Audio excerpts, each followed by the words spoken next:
Welcome back मेरे प्यारे बच्चों, साथियों। आप सभी को मेरी शुभकामनाएं। रोज़े शुरू हो गए हैं, नवरात्र चल रहे हैं।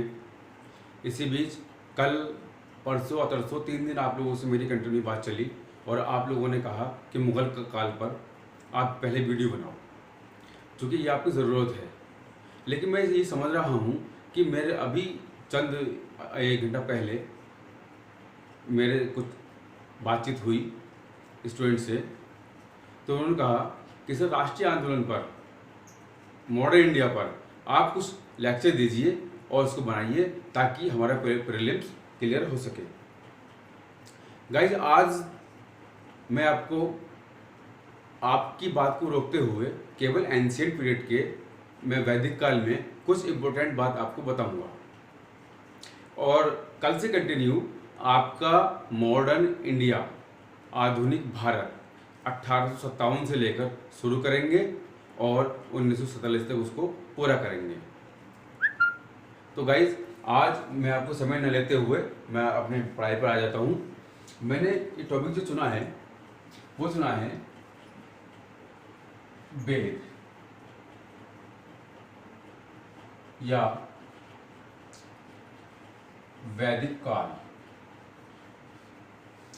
वैदिक काल का समय माना जाता है ये आपका 1500 BC से 600 BC तक माना जाता है।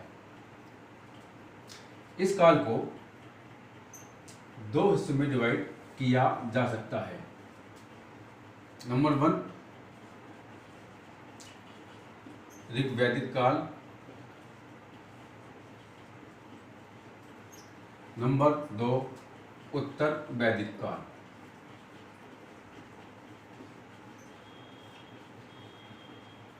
वैदिक काल, ऋग्वैदिक काल में केवल एक ग्रंथ की रचना की गई थी और उसका नाम था ऋग्वेद। पोस्ट वैदिक पीरियड में अर्थात उत्तर वैदिक काल में, जिसका समय मैं मेंशन कर देता हूं उसके आपको दोनों के,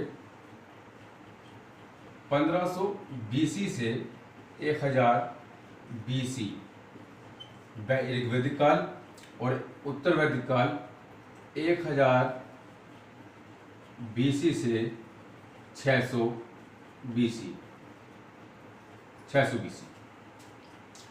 यहाँ पर केवल एक वेद लिखा गया, ऋग्वेद। लेकिन जब उत्तर वैदिक काल आया तो ऋग्वेद को समझने के लिए उसको 2 पार्ट्स में और डिवाइड कर दिया गया। 2 पार्ट में, एक यजुर्वेद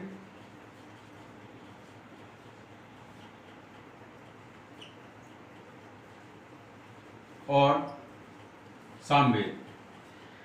अब अगर मैं आपसे ये कहूं कि वेदों के परिवार में कौन कौन से वेद शामिल किए जाते हैं या कौन कौन से वेद आते हैं, तो आपका आंसर होना चाहिए ऋग्वेद, यजुर्वेद, सामवेद, 3 वेद। अब इनके बाद में एक वेद और बना जिसका नाम है अथर्ववेद। अथर्ववेद, ये जो वेद है, ये इनके जो लेखक हैं वो अलग हैं। वो मैं मोर आपको बताऊंगा। इसके मोस्ट जब लेक्चर चलेगा, इसका तकरीबन आधा पौन घंटे का लेक्चर चलेगा आपका, तब मैं इसके बारे में आपको डिटेल से बताऊंगा कि ऋग्वेद के फर्स्ट मंडल में क्या है, सेकंड मंडल में क्या है, थर्ड मंडल में क्या है, कुल कितने मंडल हैं, इस तरह से मैं आपको बताऊंगा। अब सवाल आएगा आपका कि उत्तर वैदिक काल में एक वेद लिखा गया, उसका नाम है अथर्ववेद, कि इसको हम वेदों के परिवार में शामिल क्यों नहीं करते। बड़ा इंपॉर्टेंट सवाल है आपका, ये प्रीलिम्स का सवाल है आपका ये, कि हम अथर्ववेद को वेदों में शामिल क्यों नहीं मानते। अधिकांश इतिहासकार कहते हैं कि वेदत्रय या वेदों के परिवार में केवल 3 वेद आते हैं, ऋग्वेद, यजुर्वेद, सामवेद। अथर्ववेद नहीं आता। और अगर मैं बात करूं हिंदुइज्म की, तो हिंदुइज्म में, हिंदू धर्म में, ये सनातन धर्म में फर्स्ट जो बुक्स आती हैं, like Quran, like Bible, like Guru Granth Sahib, सनातन धर्म में फर्स्ट किताब आती है, धार्मिक किताबें, वेद। और वेदों में भी सबसे ओल्डेस्ट ऋग्वेद। अब हुआ क्या, एक किताब लिखी गई थी ऋग्वेद। ऋग्वेद जब समय बीता तो उसको उस समय के विद्वानों ने उत्तर वैदिक काल में आते आते उसको 3 हिस्सों में डिवाइड कर दिया और उन 3 का टाइटल रखा। एक का टाइटल स्वयं ऋग्वेद, एक का टाइटल यजुर्वेद और एक का सामवेद। यानी इनके टाइटल इनके लॉजिक वाले मंत्रों के आधार पर रखे गए, जैसा टाइटल वैसे उसके अंतर मंत्रों को रखा गया। अब उसके बाद में एक महर्षि होते हैं अथर्वा, महर्षि अथर्वा, वो एक ग्रंथ लिखते हैं, वो एक ग्रंथ लिखते हैं और वो कहते हैं कि ये जो ग्रंथ है ये जादू टोना, तंत्र मंत्र आदि के विषय में बताता है। ये जो अथर्ववेद है इन तीनों वेदों से बिल्कुल डिफरेंट है, इसलिए कुछ विद्वान कहते हैं कि अथर्ववेद एक वेद नहीं है। लेकिन हमें ये मानना पड़ेगा, हम लोगों को मानना पड़ेगा कि वह एग्जाम के लिए, एग्जाम में सवाल आता है कि सनातन धर्म में कितने वेद हैं। तो फर्स्ट ऋग्वेद, ये इसका सीक्वेंस भी है, first Rigveda, second Yajurveda, third Samaveda और फोर्थ अथर्ववेद। अब हम इसमें जान लें कि ऋग्वेद में क्या क्या मौजूद है। कम समय में कुछ बातें मैं आपको बताना चाहता हूँ। इसको मैं साफ कर देता हूँ, फिलहाल तो आज हाथ से कर देता हूँ और कल से आपको बाकायदा सभी चीज़ें सिस्टमिक ढंग से मिलेगी, सिस्टम से मिलेगी।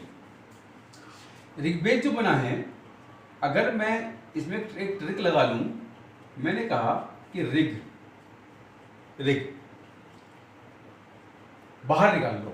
अब ऋ से ऋग्वेद और ऋ से ऋचाएं, ट्रिक आ रही है, ऋ से ऋ जोड़ दो, ऋ से ऋग्वेद, ऋ से ऋचाएं।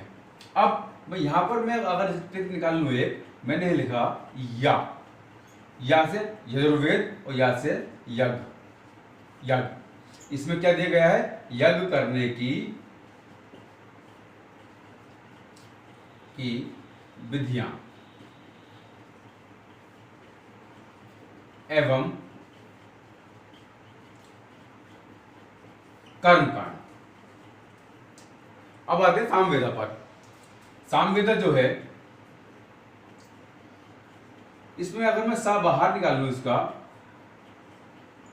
यहां से ले लेते हैं सा, अगर बाहर निकाल लूं तो सा से बनता है संगीत। तो इससे पता लगता है कि भारतीय संगीत का जनक सामवेद है। और एक बात और, 7 मुख्य स्वर,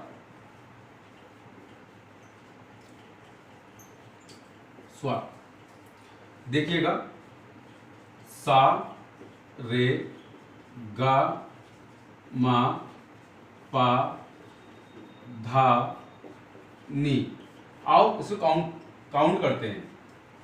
1 2 3 4 5 6 7, यानी 7 स्वर, सा रे गा मा पाधानी, सा रे गा मा पाधानी।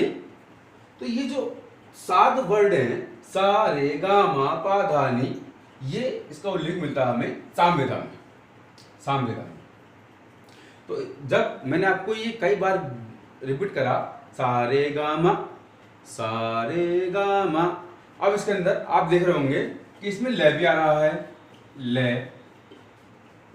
ताल, धुन, गान। इसका मतलब ये कंप्लीट जो वेद है ये संगीत पर लिखा गया वेद है। इस वेद से हमें मिलती है संगीत की एजुकेशन। और आज का जो इंडियन बॉलीवुड है और काफ़ी स्टेट के, हमारे साउथ के स्टेट्स हैं, वहाँ पर जो ये फिल्में बनती हैं तो उसका बेस कौन है? म्यूजिक का सामवेदा। That clear?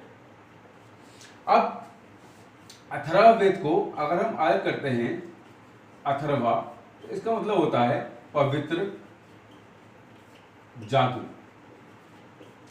पवित्र जादू। इसमें इसके अलावा टोटका,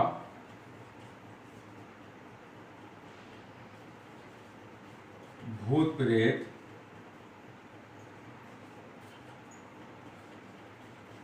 तंत्र मंत्र आदि का उल्लेख किया गया है। कि एक व्यक्ति को तंत्र मंत्र के माध्यम से ठीक करो। ये अथर्ववेद में दिया गया है। अब इसकी एक बात में और चलूँ लेकर साथ में आपको, अगर मैं कहूँ ऋग्वेद किस भाषा में लिखित ग्रंथ है, तो ऋग्वेद, यजुर्वेद, सामवेद, अथर्ववेद, ये चारों वेद ही ये संस्कृत भाषा में लिखित है। संस्कृत भाषा में लिखित है। दूसरी बात, ऋग्वेद पूर्णतः पद्य शैली में लिखित है, पूर्णतः पद्य शैली में लिखित है। यजुर्वेद ये एकमात्र वेद है जो पद्य एवं गद्य दोनों शैलियों में लिखा गया है।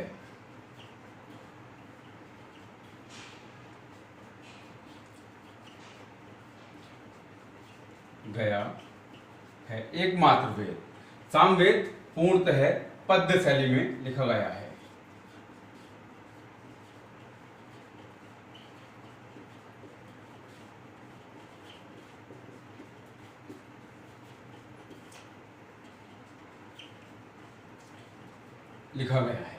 और अथर्ववेद जो है ये भी पूर्णतः पद्य शैली में लिखा गया है।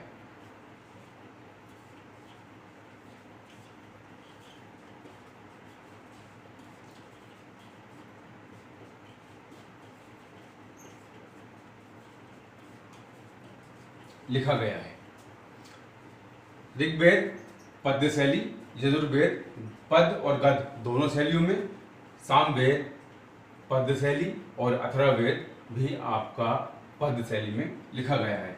दूसरी बात, अब हम जानते हैं कि ऋग्वेद में कुल कितने श्लोक हैं। देखिए इसमें कई बुक्स में अलग अलग मतभेद हैं, कई बुक्स में अलग अलग राय है, बुक्स की, राइटर की, लेखक की, इतिहासकार की, लेकिन जो कॉमन राय बनती है तो ये कहता है कि 10,600 श्लोक या मंत्र ऋग्वेद में लिखित हैं। और यजुर्वेद को कहता है कि यजुर्वेद में 2086 श्लोक हैं। इसको मैं अंडरलाइन कर देता हूँ गोल गोल, ताकि आप अपने रजिस्टर में उतारें इस चीज को। आगे चलो, सामवेद की बात करता हूं तो सामवेद में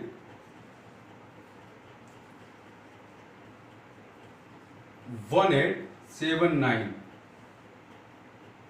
श्लोक हैं।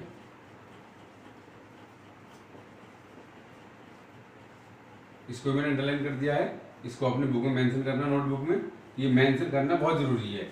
अगर आपको सामग्री पढ़ रहे हैं सोशल मीडिया पर तो उसको अथेंटिक बनाने के लिए आप अपने सर से ऑफलाइन भी मिल सकते हैं, और मेरी तरफ से बिल्कुल फ्री भी लगती है। आप लोगों को आराम से मिलो, बात करो। अब आता है अथर्ववेद। अथर्ववेद में कुल 6000 श्लोक हैं। इसको मैंने एक बॉक्स में बंद कर दिया है। ये कुछ उलझा हुआ हो गया है, बट राइटिंग इतनी है कि आप समझ लेंगे आराम से इसको। आज मैंने वैदिक काल शुरू नहीं किया है, बस मैंने इसका एक ट्रिक लगाकर आपको बताने की कोशिश की है। अगली बार अगर समय मिलेगा मुझे, अगर आपकी राय होगी, क्योंकि आप लोग मुझसे कह रहे हैं मॉडर्न एज पर लेक्चर तैयार करने। मॉडर्न एज पर जो लेक्चर तैयार आपके होंगे तो वो लेक्चर ही होंगे, वो कोई ऐसे नहीं होगा कि आए, छापा और चले गए कि साहब सब्सक्राइब बढ़ा लो, लिंक करा लो। अगर आपको लेक्चर अच्छे लगेंगे तो आप खुद भी सब्सक्राइब करेंगे, लाइक करेंगे, और आप अपने कोटेशन स्टेटमेंट में लिखकर भेजेंगे, और आप दूसरे व्यक्तियों को, दूसरे बच्चों को भी आप मोटिवेट करेंगे कि आप सरकार जो YouTube चैनल है उसको देखिए, कोई कमी आती है तो सर से ऑफलाइन या ऑनलाइन बात कर सकते हैं। तो मेरे चैनल का नाम है दोस्तों सफलता क्लासेस बाय नासिर सर। आज मैं यहीं पर अपनी बात रोक रहा हूं, और मुझे आपकी राय चाहिए कि आपको मेनली टॉपिक्स कौन से चाहिए, क्योंकि अभी आज मेरी बात हुई कुछ बच्चों से, तो बच्चों ने कहा कि सर समय कम है, क्या हम क्रैश कोर्स चला लें। मैंने कहा यस, आई विद यू, मैं आप सबके साथ हूं, मैं तो साथ हूं आपके। अगर मेरा कैमरा भी गंदा चल रहा है तो मैं इस पर भी आपको वीडियो बना कर दूंगा। और अगर चूंकि लॉकडाउन की स्थिति बन रही है, सभी सेंटर्स वगैरह बंद हैं, अभ्युदय सेंटर भी हमारा बंद है, अगर वहां मौका मिला तो वहां मैं आपसे ऑनलाइन भी बात करूंगा और मैं आपसे यहाँ पर भी बात करूंगा। टॉपिक आपके एक्सप्लेनेशन जो है मुझसे लेना आप लोग, और कोई प्रॉब्लम्स हो टॉपिक के अंदर उसको बताना बताना बताना। हमेशा एक माइंड में रख लो कि हम सिविल सर्विस पास करेंगे। I can do it, I can do it, I can do it. तो आई होप आपको मेरी बात समझ में आई होगी, और जो मेरे प्रिय स्टूडेंट्स हैं वो समझ रहे होंगे। खुद भी हौसला बढ़ाओ और अपने साथियों का भी हौसला बढ़ाओ, क्योंकि ऑफलाइन वीडियो मैं आपको ये दे रहा हूँ और चंद दिनों में मैं आपको ऑनलाइन वीडियो भी यहीं से देना शुरू कर दूंगा। तो हमारे सेंटर के बच्चे भी ना घबराएं और ना ही अभ्युदय के बच्चे परेशान हो। सब बच्चों के लिए आई विद यू, आपका बड़ा भाई हूँ, आपका गुरु भी हूँ। हक बनता है और आपका भी हक बनता है कि आप मुझसे अपने परेशानी को रखें और मैं उनको इंशाल्लाह दूर करने की पूरी कोशिश करूँगा। तो लास्ट में कहता हूँ मैं आपसे, सफलता क्लासेस बाय नासिर सर, इसको आप सब्सक्राइब भी कर सकते हैं, कीजिए, फायदे की चीज़ है आपको, और आप इसको लाइक भी करें, क्योंकि स्थिति ये बन गई है कि डूबते हुए को तिनके का सहारा काफ़ी है। अगर आप मेरे साथ चले 90 कदम, मैं चलूँगा 10 कदम, आप चलोगे तो इंशाल्लाह ताला आपकी मंजिल आपके करीब पहुँचेगी और आप ऑफिसर बनोगे बनोगे बनोगे। इसलिए दोस्तों अब मैं अपनी बात पूरी करता हूँ। जय हिंद, जय भारत।